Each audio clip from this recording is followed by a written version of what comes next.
everyone. In today's lecture, we are going to discuss about brain, which is a part of central nervous system. So let's start with the anatomy of brain. So these are the different sections of brain. जो first आपको section दिख रहा है, ये superior section है. इसका मतलब अगर ऐसे सीधे खड़े हुए हैं, अगर कोई ऊपर से हमारा top view ले, superior मतलब top, है ना? ऊपर से अगर कोई ब्रेन को देखेगा तो वो इस तरीके से दिखाई देगा. मैंने पहले ही बताया था कि ब्रेन में क्या होते हैं, आपके दो हेमिस्फीयर प्रेजेंट होते हैं.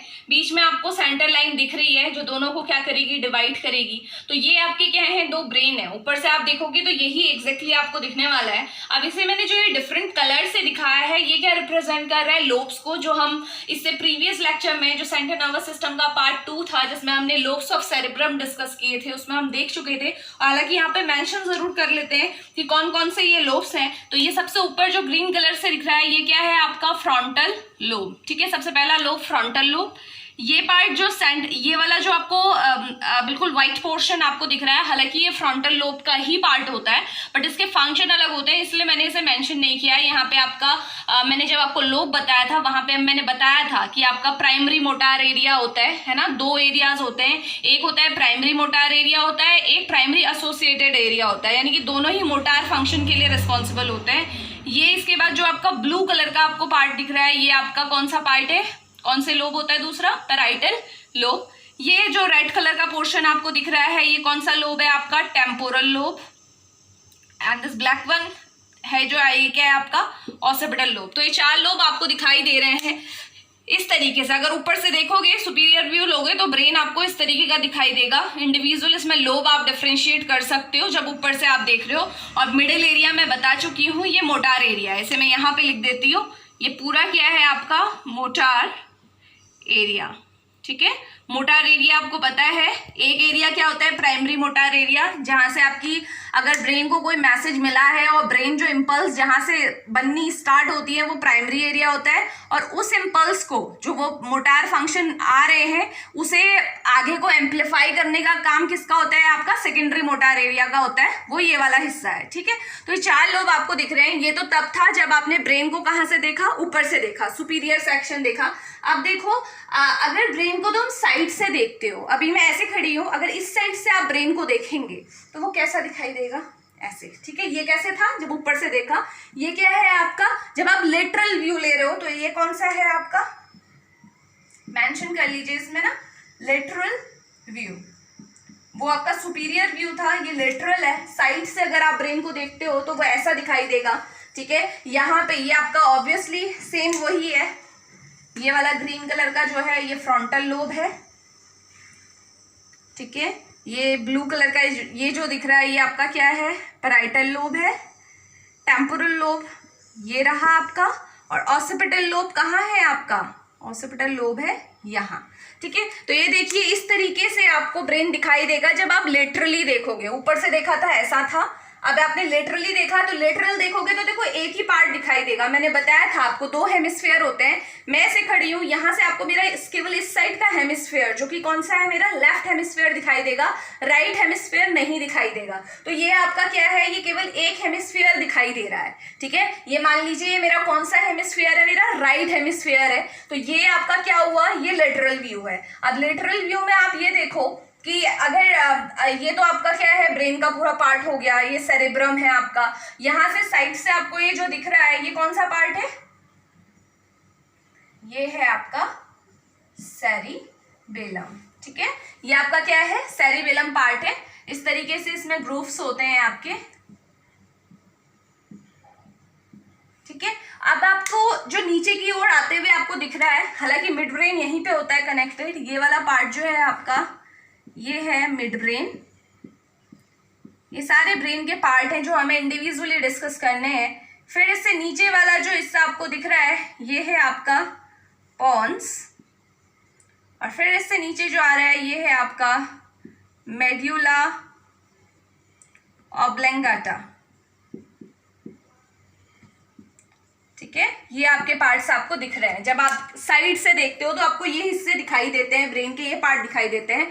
अब क्या किया हमने, ये दोनों हमें समझ में आ गया। ऊपर से देखेंगे तो ब्रेन ऐसा दिखने वाला है, साइड से देखेंगे तो क्योंकि एक ही हेमिस्फीयर, यही वाला हेमिस्फीयर हमें दिखाई दे रहा है, तो इस तरीके का व्यू आएगा।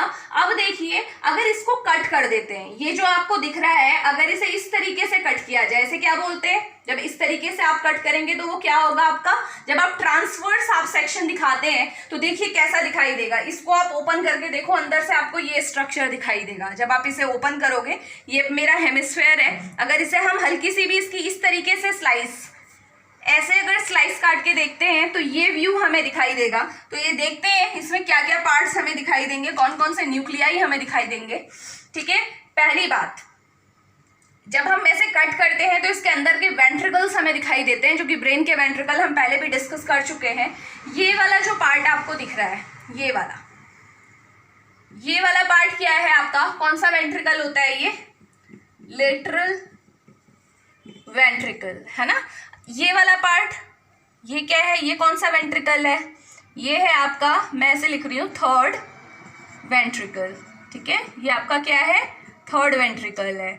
नेक्स्ट, ये जो आपको दिख रहा है यहाँ पे, जो ये ना डायमंड शेप आपको दिखता है, ये इस तरीके से आगे कंटिन्यू भी होता है। ये पूरा नहीं किया हुआ है बट आप इस तरीके से इसे लिख सकते हैं, इस तरीके से बना सकते हैं। ये वाला जो है ये आपका कौन सा है, फोर्थ वेंट्रिकल। ठीक है, ये आपके तीनों वेंट्रिकल आपको दिखाई दे रहे हैं। अब देखो इसमें क्या क्या न्यूक्लियाई आपको दिखाई देंगे। आपको यहाँ पे डिफरेंट न्यूक्लियाई दिखाई देंगे। एक यहाँ पे होता है, देखो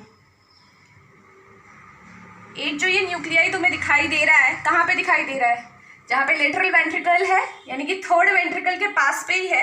ये कौन सा न्यूक्लियाई है, इसको क्या बोलते हैं, ये है हमारा बेसल गैंग्लिया। देखो हर किसी के अपने इंडिविजुअल फंक्शन है, वो अभी हम डिस्कस करेंगे, पहले पार्ट हम देख लेते हैं। तो यहाँ पे जो न्यूक्लियाई है, यानी कि ये लेटरल वेंट्रिकल था, लेटरल वेंट्रिकल के पास पे ही न्यूक्लियाई क्या है आपका, बेसल गैंग्लिया। अब देखो ये जो थर्ड वेंट्रिकल आपको दिख रहा है, थर्ड वेंट्रिकल में ही, थर्ड वेंट्रिकल के साइड में आपके इस तरीके से, क्योंकि ये एक ही साइड, एक हेमिस्फीयर दिखा रहे हैं तो उसमें एक ही दिखाऊंगी मैं ऑब्वियसली। जो थर्ड वेंट्रिकल है, थर्ड वेंट्रिकल के पास पे बिल्कुल साइड में ही आपका क्या होते हैं, ये जो आपको पार्ट दिख रहा है ये क्या है,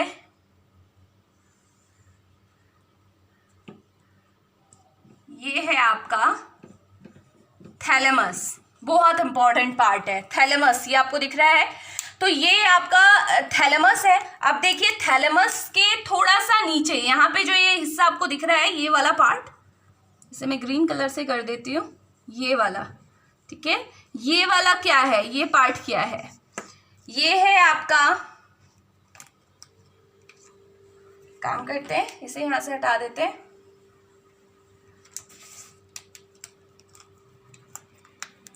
ये वाला क्या है आपका, हाइपोथैलेमस। हाइपोथैलेमस तो कहाँ है हाइपोथैलेमस, थैलेमस के जस्ट पास में ही है। पास में नहीं बोलेंगे आप, बोलेंगे साइड में है बट थोड़ा सा नीचे है उसके, इसको थोड़ा सा ऊपर बनाएंगे। डायग्राम में इसमें आपका इतना कंप्लीटली नहीं दिख रहा है हालांकि। अब ये जो आपको ये पॉइंटेड जो नीचे से आपको ये पाउच लाइक स्ट्रक्चर दिख रहा है, ये क्या है, जो थैलेमस के जस्ट नीचे है, देखो ये वाला, ये क्या है, ये है आपकी पिट्यूटरी ग्लैंड है, पिट्यूटरी ग्लैंड। ये सारे स्ट्रक्चर बहुत इंपॉर्टेंट है, जब भी ब्रेन को आप बताते हैं इन सबको बताना बहुत ज़रूरी होता है। अब देखिए यहाँ पे जो ये आपको दिख रहा है, ठीक है, ये आपका क्या है, जो आप थर्ड वेंट्रिकल का जो पोर्शन है, आप यहाँ पे देखेंगे, यहाँ पे भी एक क्या होता है आपका, न्यूक्लियाई होता है। ये क्या है, ये न्यूक्लियाई का नाम भी आपको पता होना चाहिए, ये है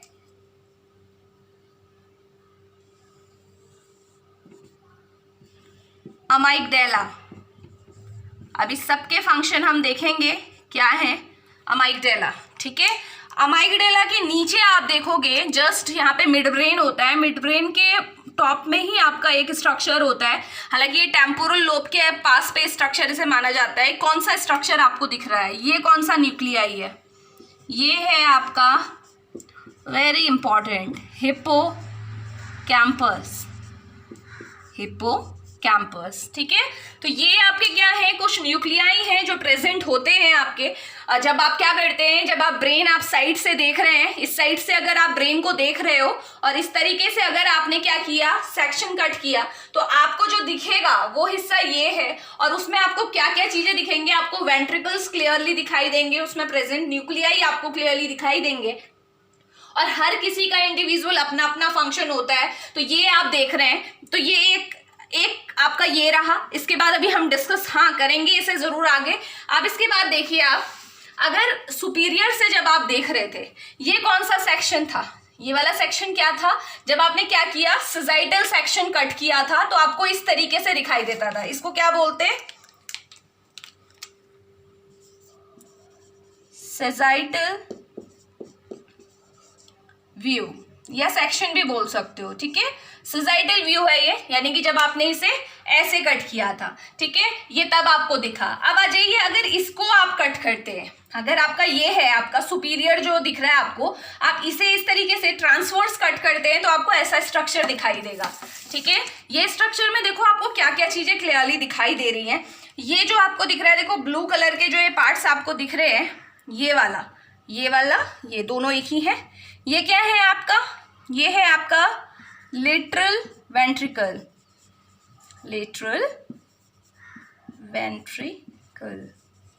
ठीक है।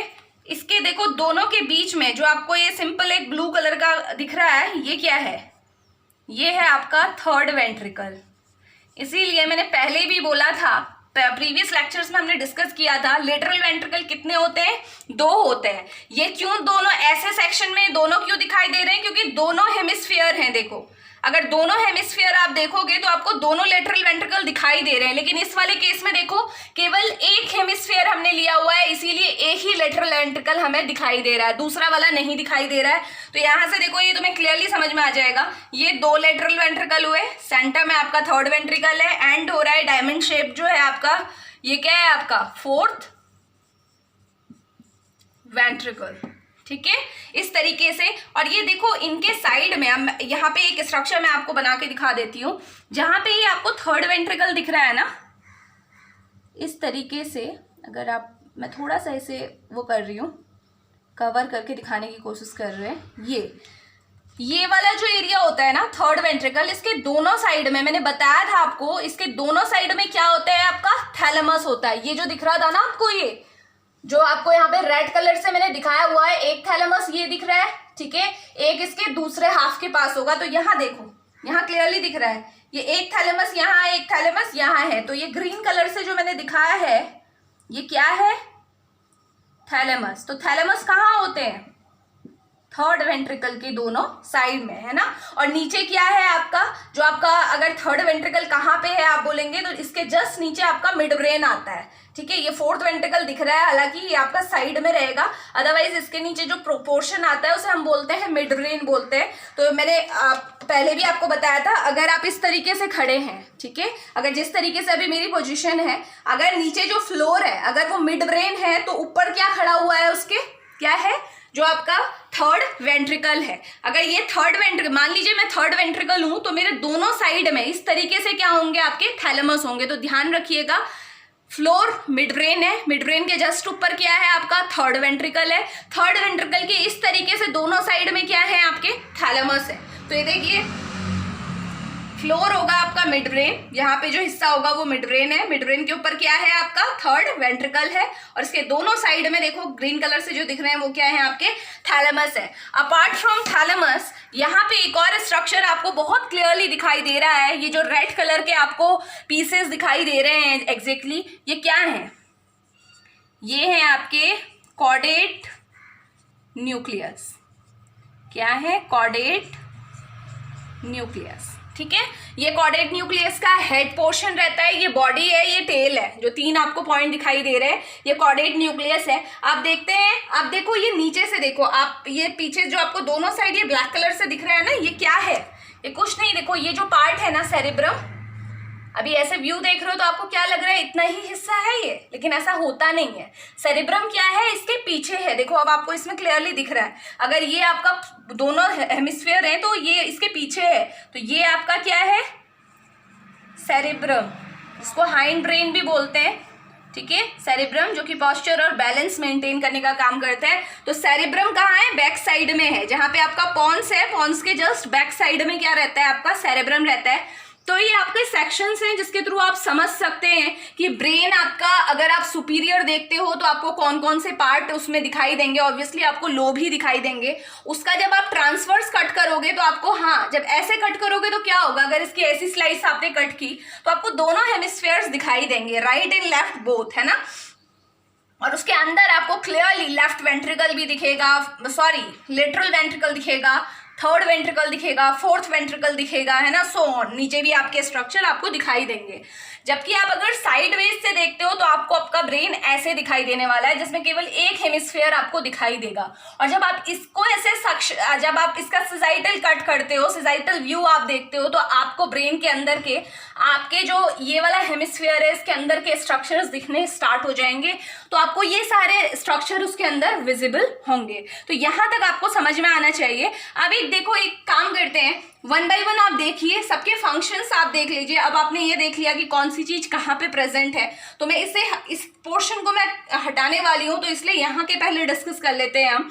देखो, वेंट्रिकल्स के फंक्शन हम पहले ही देख चुके हैं। जितने भी आपके चाहे लेटरल, थर्ड, फोर्थ वेंट्रिकल है, ये क्या करता है आपका, ये जो आपकी लेटरल वेंट्रिकल है, लेटरल वेंट्रिकल की वॉल में इस तरीके से, हमने पहले ही डिस्कस किया था, इसकी वॉल में इस तरीके से क्या होता है, आपका कोरोइड प्लेक्सस प्रेजेंट होता है, ठीक है। एपेंडाइमल सेल ये बनाती हैं। तो कोरोइड प्लेक्सस क्या करता है, आपका सीएसएफ बनाता है, सेरेब्रोस्पाइनल फ्लूइड, जो ट्रैवल करता हुआ पूरे ब्रेन को कवर कर लेता है मेनिंजेस में, है ना। तो यानी कि वेंट्रिकल का फंक्शन तो हमें समझ में आता है। ये क्या करता है, सीएसएफ बनाता है और पूरे ब्रेन की आउटर लेयर में उसे सप्लाई करता है, सपोर्ट प्रोवाइड करता है ना। इसके बाद जो ये कॉर्डेड न्यूक्लियस आपको दिख रहे हैं इस स्ट्रक्चर में, इसका क्या फंक्शन है?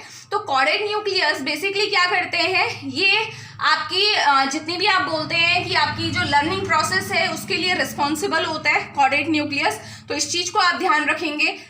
इसे हम हटाते हैं। लोब्स हम लोग डिस्कस कर चुके हैं, पर्टिकुलर लोब के क्या क्या फंक्शन है। अब आ जाते हैं सारे वन बाय वन। ब्रेन के जो आपकी पार्ट्स हैं उन्हें देख लीजिए फटाफट से। यही डायग्राम से समझेंगे हम इसे कि कौन कौन से आपके पार्ट हो सकते हैं। तो ब्रेन के देखिए, ब्रेन को जब भी आप डिवाइड करते हैं, सबसे पहला पार्ट सेरेब्रम। ब्रेन को 4 पार्ट में हम डिवाइड कर सकते हैं। One is cerebrum, second one is diencephalon, इसे यहां से हटा दे रहे हैं आउटर कवर को। Third portion brain stem, and the fourth one is cerebellum। तो ये पार्ट है आपके किसके, ब्रेन के। जब हम ब्रेन को डिस्कस करते हैं तो इतने पार्ट्स में आप डिस्कस करेंगे।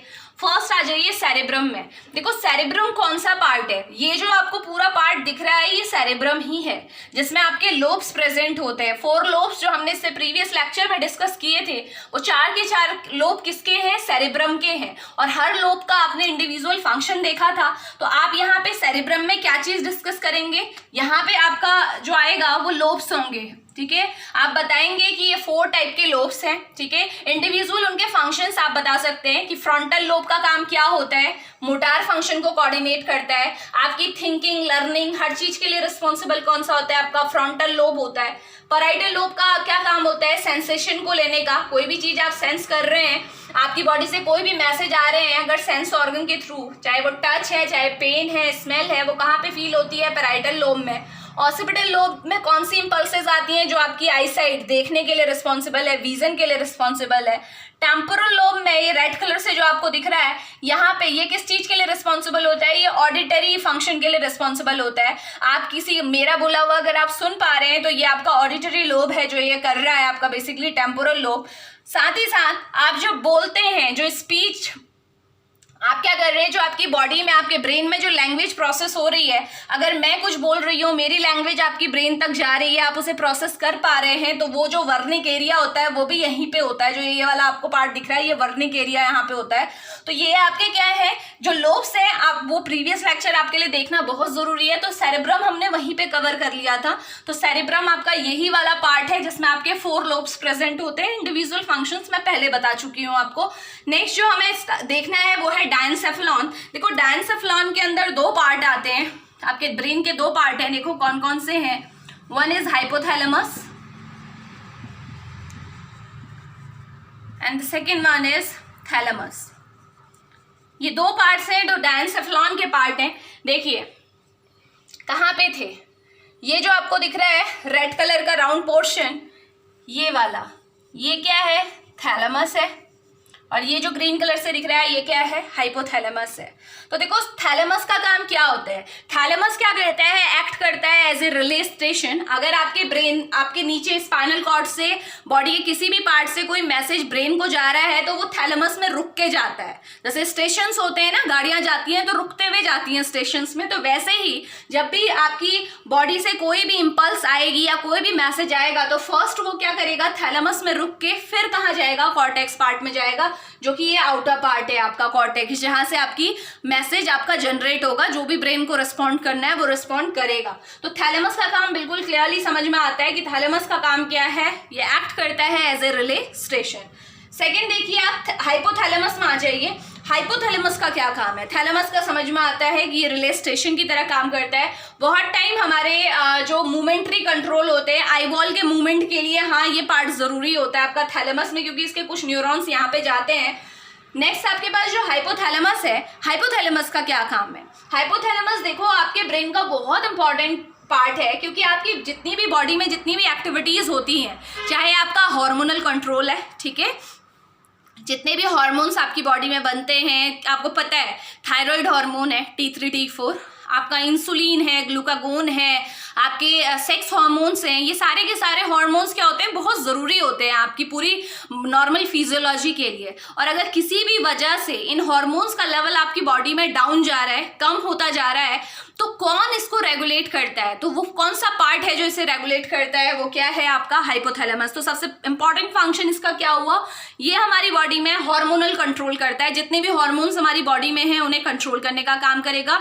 जैसे आपने हार्मोन्स में आपने देखा होगा HPA एक्सेस होती है, जिसमें हाइपोथैलेमस से जो भी मैसेज है हाइपोथैलेमस से पिट्यूटरी ग्लैंड को मिलता है, और पिट्यूटरी ग्लैंड रेस्पेक्टिव हार्मोन्स को रिलीज कर देती है। इसलिए देखो लोकेशन बिल्कुल क्लियर है, हाइपोथैलेमस ऊपर है, इसके जस्ट नीचे क्या है, पिट्यूटरी ग्लैंड है, ठीक है। और ये हाइपोथैलेमस पिट्यूटरी एक दूसरे से कनेक्टेड होती है। पिट्यूटरी ग्लैंड के 2 लोब होते हैं, एक एंटीरियर होता है, एक पोस्टीरियर होता है। एंटीरियर लोब से जो कनेक्शन होता है वो ब्लड वेसल्स के थ्रू होता है, और पोस्टीरियर लोब से क्या होता है, न्यूरॉन्स के थ्रू कनेक्शन होता है। यही रीजन है कि जो पोस्टीरियर आपका, आप बोल सकते हैं कि जो पोस्टीरियर लोब्स हैं आपके इसके एंटीरियर पिट्यूटरी के, वो खुद ब खुद वो हाइपोथैलेमस से क्या करते हैं, उनका जो प्रोडक्ट होता है वो हाइपोथैलेमस में ही बन जाता है, क्योंकि वो न्यूरोनल नेटवर्क है। तो सिंपली आप देखेंगे फर्स्ट जो हमने देखा था, हाइपोथैलेमस क्या करता है, हार्मोनल कंट्रोल करता है। सेकेंड हमारी एपेटाइट को कंट्रोल भी यही करता है कि हम खाना कितना खा रहे हैं, हमें भूख लग रही है नहीं लग रही है, वो भी यही देखता है आपका, ठीक है। हमारी सर्काडियम रिदम को मेंटेन यही करता है, अगर हमारी डे नाइट साइकिल है उसमें भी ये रोल प्ले करता है ना, क्योंकि मेलाटोनिन जो रिलीज होता है वो कहीं ना कहीं हाइपोथैलेमस के इन्फ्लुएंस में होता है।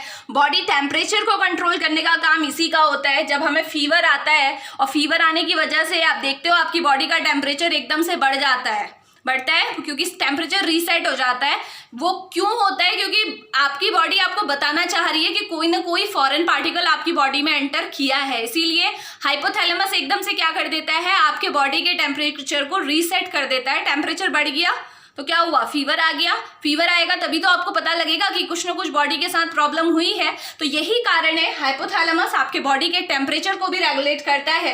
और क्या क्या फंक्शन ये परफॉर्म करता है, आपके इमोशनल बिहेवियर के लिए ये रिस्पॉन्सिबल है। इमोशंस जो होते हैं, आप हैप्पी फील कर रहे हैं या आप सैड हैं, तो वो किसकी वजह से, आपका हाइपोथैलेमस इस चीज को देख रहा है, ठीक है। जो सेक्सुअल बिहेवियर है उसके लिए भी आपका हाइपोथैलेमस रिस्पॉन्सिबल है, क्योंकि सेक्स हार्मोन को भी रिलीज यही करता है। तो ये हाइपोथैलेमस के फंक्शन है। तो ये दोनों आपके कवर हो गए। इसके बाद आइए ब्रेन स्टेम में। ब्रेन स्टेम में कौन कौन से पार्ट आते हैं? देखो ब्रेन स्टेम में 3 पार्ट आते हैं आपके, मिड ब्रेन, पॉन्स, मेड्यूला ऑब्लेंगाटा। ये अभी थोड़ी देर पहले मैंने आपको स्ट्रक्चर में बताया था। कौन सा है? मिड ब्रेन कहाँ पे है? ये जो पार्ट था ये क्या था? मिड ब्रेन था। ये वाला जो है ये क्या है आपका? पॉन्स है। और ये आपका क्या है? मेडुला ऑब्लेंगाटा है। ठीक है, तो देखिए मिड ब्रेन का क्या फंक्शन होता है। अगेन मिड ब्रेन क्या करता है? मिड ब्रेन का काम ये होता है कि जो भी इंफॉर्मेशन इंडिविजुअल, इसका एज सच कोई फंक्शन आपका नहीं है। हालांकि ये क्या करता है, आपकी जो आईबॉल के मूवमेंट के लिए, जो आपकी मूवमेंट के लिए जो मसल्स यूज होती हैं उसमें ये बहुत इंपॉर्टेंट रोल प्ले करता है। आपका मिड ब्रेन आईबॉल के मूवमेंट के लिए बेसिकली रिस्पॉन्सिबल है ये। अदरवाइज ये मिड ब्रेन का काम क्या होता है? नीचे से जो भी इंपल्स आ रही है, देखो नीचे से जो न्यूरॉन्स आ रहे होंगे वो इससे होते हुए जाएंगे, चाहे कहीं से भी आ रहे हो, ठीक है। और ऊपर से भी अगर कोई इंपल्स आ रही है तो वो इसी से होते हुए जाएगी। तो ये इसका एक आप बोल सकते हो, ये एकमात्र इसका फंक्शन है कि ये क्या करता है, आपका एफरेंट और इफरेंट दोनों न्यूरॉन्स के लिए ये भी एक रिले स्टेशन की तरह काम करता है। दोनों ही न्यूरॉन यहाँ से होते हुए ही जाते हैं, मिड ब्रेन से होते हुए। और मिड ब्रेन का एक फंक्शन आपको मैं बता चुकी हूँ कि आपकी आईबॉल के मूवमेंट के लिए ये बहुत ज़्यादा ज़रूरी होता है मिड ब्रेन। तो इसका मतलब अगर मिड ब्रेन में आपका कोई भी डैमेज होता है तो आईबॉल मूवमेंट में आपका चेंज आ जाएगा।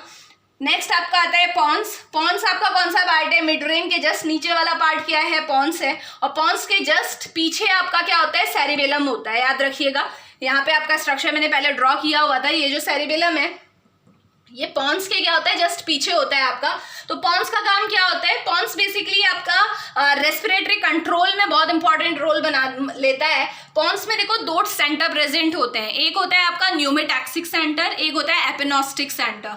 2 सेंटर्स प्रेजेंट हैं और ये दोनों ही सेंटर क्या करते हैं? रेस्पिरेशन को कंट्रोल करते हैं। आप ब्रीद इन ब्रीद आउट कर पा रहे हैं, ये दोनों क्या कर रहे हैं? ये दोनों सेंटर्स की वजह से ये हो रहा है। और साथ ही साथ ये पॉन्स अकेले ये काम नहीं कर सकता है, रेस्पिरेटरी कंट्रोल पॉन्स अकेला नहीं करेगा, उसमें कौन उसकी हेल्प करता है? मेडुला ऑब्लेंगाटा। तो याद रखिएगा कि पॉन्स के फंक्शन क्या है। पॉन्स में 2 सेंटर आपके प्रेजेंट हैं।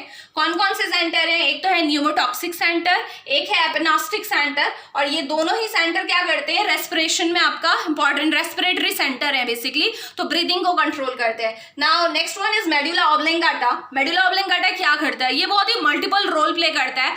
आपकी बॉडी की जितनी भी वाइटल एक्टिविटीज होती हैं, वाइटल मतलब जो आपकी सर्वाइवल के लिए जरूरी है, उनके बिना आप सर्वाइव नहीं कर सकते हो। तो कौन सी वो एक्टिविटी है जिनके बिना कोई भी इंसान सर्वाइव नहीं कर सकता है? तो वो क्या है? आपका हार्ट, ठीक है, आपका सीवीएस कार्डियोवास्कुलर सेंटर है, आपका वोमेटिंग सेंटर है, क्योंकि अगर किसी इंसान ने मान लीजिए कोई पॉइजन गलती से कंज्यूम कर लिया है या जो भी डेलिबरेटली किया है, तो आपकी बॉडी में क्या होता है? इमेसिस होती है, वॉमिटिंग के रिफ्लेक्स आते हैं। तो वो वॉमिटिंग सेंटर कहाँ पे है? आपका मेडुला ऑब्लेंगाटा में, क्योंकि जब वॉमिटिंग होगी तभी तो वो जीआई में जो कंटेंट गया है वो वापस बाहर आ सकेगा और पॉइजनिंग के इफेक्ट को रिड्यूस कर पाएंगे। तो इसका मतलब मेडुला ऑब्लेंगाटा में कौन कौन से सेंटर प्रेजेंट हैं? आपके कार्डियोवास्कुलर सेंटर, ठीक है, सीवीएस आपका प्रेजेंट है, बहुत इंपॉर्टेंट है मेडुला ऑब्लेंगाटा। तो कौन कौन से सेंटर इसमें है? देखो कार्डियोवास्कुलर सेंटर, नेक्स्ट है आपका वॉमिटिंग सेंटर, वॉमिटिंग, दूसरा है आपका रिफ्लेक्स सेंटर। रिफ्लेक्स सेंटर क्या होता है? रिफ्लेक्स मतलब स्नीजिंग, कफिंग क्यों चाहिए, क्यों जरूरी है? अगर आपके नाक के अंदर आप बाहर एनवायरनमेंट में गए, कोई धूल मिट्टी के या माइक्रोबियल कोई भी आपके पार्टिकल आपके नोज के थ्रू अंदर एंटर करने की कोशिश करेंगे तो क्या होगा? एकदम से आपका रिफ्लेक्स आता है, आप एकदम से स्नीज करते हैं, छींकते हैं। तो छींकने से क्या होता है? जो भी पार्टिकल्स आपके नॉस्ट्रल्स के थ्रू अंदर जाने की कोशिश कर रहे थे वो बाहर आ जाएंगे। सेम वे अगर आपने कभी मुंह खोल के रखा और कोई माइक्रोब आपके गले में चले जाए तो क्या होगा? एकदम से कफिंग होगी, कफिंग से भी क्या होगा? वो पार्टिकल नीचे आपका बाहर निकल के आ जाएगा। तो ये रिफ्लेक्स बहुत ज्यादा जरूरी है। तो ये सेंटर भी कहाँ है? आपके मेडुला ऑब्लेंगाटा में। As well as respiratory centre भी यहीं पे है आपका, रेस्पिरेटरी सेंटर, ठीक है। तो रेस्पिरेटरी सेंटर कौन क्या करेगा आपका?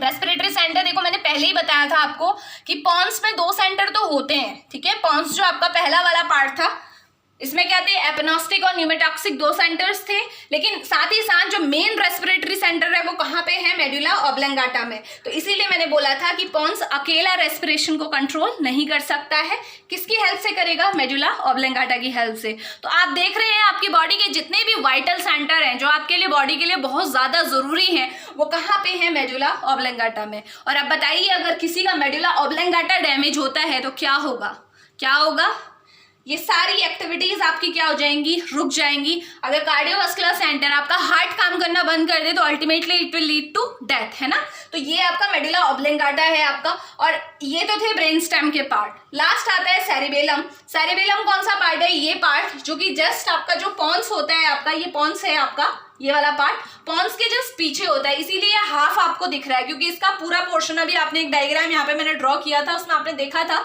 जस्ट पीछे होता है। और सेरिबेलम का काम क्या होता है, सेरिबेलम क्या करता है आपका, इसमें भी 2 हेमिस्फीयर होते हैं, जैसे सेरेब्रम में 2 हेमिस्फीयर थे वैसे ही सेरिबेलम में भी 2 हेमिस्फीयर होते हैं। बीच में एक वर्मिस होता है जो इनको 2 पार्ट्स में डिवाइड करता है, और इसका मेन काम क्या होता है सेरिबेलम का, पॉस्चर और बैलेंस को मेंटेन करने का। लॉन्ग टर्म के लिए आपकी अगर कोई लर्निंग एबिलिटी है तो उसे भी सेरिबेलम मेंटेन करता है। तो बेसिकली आप ध्यान रखेंगे कि जो सेरिबेलम का काम है वो क्या है, पॉस्चर को, अगर मैं इस तरीके से खड़ी हुई हूँ, स्टैंडिंग पोजीशन में हूँ, तो इसका मतलब सेरिबेलम अच्छे से काम कर रहा है। तो हमारे जो पॉस्चर को और हमारे बैलेंस को कौन मेंटेन करता है, सेरिबेलम। सेरिबेलम कहाँ पे है, पोन्स के जस्ट पीछे है। तो ये आपके क्या है, पार्ट्स हैं ब्रेन के विद इंडिविजुअल फंक्शन। इसके अलावा देखिए हम बात कर रहे हैं, क्योंकि ये पार्ट तो आपने देख लिए, इस तरीके से आप डिवाइड कर सकते हैं, लेकिन अगर आप देखें ये कुछ सेंटर्स यहाँ पे प्रेजेंट थे, जैसे बेसल गैंग्लिया है, ये अलग से पार्ट आप डिस्कस करेंगे। बेसल गैंग्लिया, बेसल गैंग्लिया का काम क्या होता है, मूवमेंट को कंट्रोल करने का।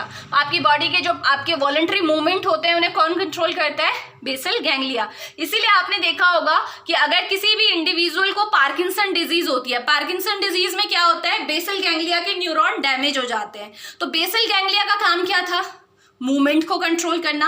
इसका मतलब अब क्या होगा, मूवमेंट कंट्रोल नहीं हो पाएंगे। अगर आप खड़े हुए हैं, अगर आप बैठने की कोशिश कर रहे हैं तो आप बीच में ही फ्रीज हो जाएंगे। समझ रहे हैं इस बात को। इसका मतलब क्या है, जो आपका बेसल गैंग्लिया का काम था मूवमेंट को कंट्रोल करने का, बॉडी मूव कर पा रही है, आप उठ पा रहे हैं, बैठ पा रहे हैं, आप हाथ आपके मूव कर रहे हैं, तो किस वजह से कर रहे हैं, बेसल गैंग्लिया की वजह से। और अगर किसी का बेसल गैंग्लिया डैमेज होता है तो उसके मूवमेंट भी क्या हो जाएंगे, इम्पेयर हो जाएंगे, जैसा पार्किंसन डिजीज के पेशेंट में देखते हैं। ठीक है, नेक्स्ट पार्ट आ जाइए जो इसमें आपका इंपॉर्टेंट है। ये देखिए यहाँ पे जो पार्ट था, जो मैंने आपको बताया था कि ये आपका क्या होता है, थैलेमस के जस्ट नीचे आपका पार्ट होता है, बहुत पास में ये है आपका एमाइगडाला। एमाइगडाला का क्या काम होता है, एमाइगडाला का काम देखो क्या होता है। अमेगडाला क्या करता है, जैसे मान लीजिए आपके जो पास्ट एक्सपीरियंस है, ठीक है, आपने पास्ट में कोई चीज की थी और उससे आपको एक्सपीरियंस मिला है ना, तो आप क्या करते हैं, इंसान कैसा होता है, जो पास्ट में कुछ चीज आपने सीखी होती है उसे इम्प्लाई करके आप अपने फ्यूचर के डिसीजंस लेते हैं, उसी पे बेस्ड डिसीजन आपके होते हैं, क्योंकि आपका एक्सपीरियंस होता है आपके पास। तो वो पास्ट एक्सपीरियंस आपके ब्रेन के किस पार्ट में रिस्टोर रहते हैं, वो पार्ट क्या है आपका, अमाइगडाला। तो अमाइगडाला हमेशा ध्यान रखेंगे, ये कौन सा आपका सेंटर है, ये वो सेंटर है जो पास्ट के एक्सपीरियंस को रिस्टोर करता है और आपके फ्यूचर डिसीजन मेकिंग में आपकी हेल्प करता है। तो क्लियर है।